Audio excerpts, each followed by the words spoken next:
Aujourd'hui, on fait une recette de gnocchi au butternut. Et pour ça, évidemment, vous allez avoir besoin du butternut, de la farine, du sel, du poivre, de la crème fraîche, des herbes. Moi, j'ai rajouté de l'ail aussi, mais c'est au choix. De la mozza et du parmesan, mais encore une fois, c'est au choix. Et si vous voulez mettre qu'un seul fromage, vous pourrez aussi le faire. Et de toute façon, le fromage, c'est aussi au choix. Donc pour ce faire, il va falloir découper ce butternut que j'ai trop du mal à découper. À la force que ça nécessite, et vous allez me dire que c'est les femmes à la cuisine, c'est les hommes à la cuisine. Juré, j'aurais pu ne pas faire mon sport ce matin, en fait ça aurait été pareil, genre, parce que là je suis en train de faire du sport, clairement. Je crois qu'on y arrive, j'ai plus de force. Je vous préviens, faut l'éplucher parce que des fois je vois ces questions dans mes vidéos cuisine. Regardez.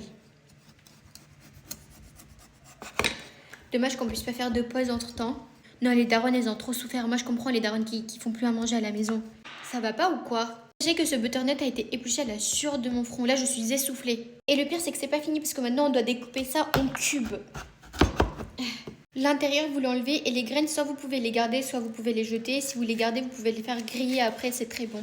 Une fois que vous avez découpé votre butternut en petits cubes comme ça, vous venez rajouter de l'eau et vous faites cuire jusqu'à ce que le butternut devienne tout mou et que vous puissiez en faire de la purée. Une fois que votre butternut est cuit, vous venez en faire de la purée.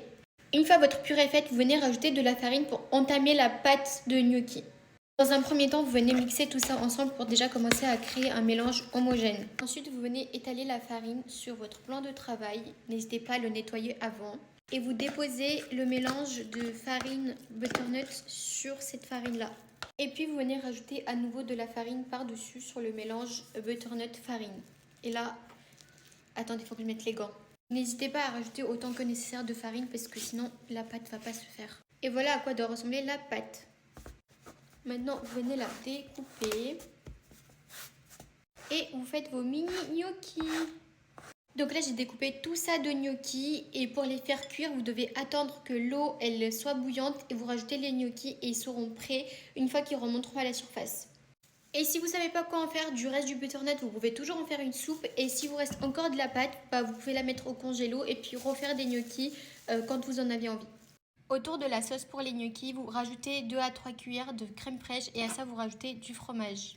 Ensuite vous rajoutez vos épices, moi j'ai rajouté du sel, du poivre et une épice géorgienne et puis vous rajoutez vos gnocchis. À tout ça vous venez rajouter vos herbes et puis c'est prêt pour la dégustation. Regardez comme c'est appétissant et qu'est-ce que ça sent bon en plus.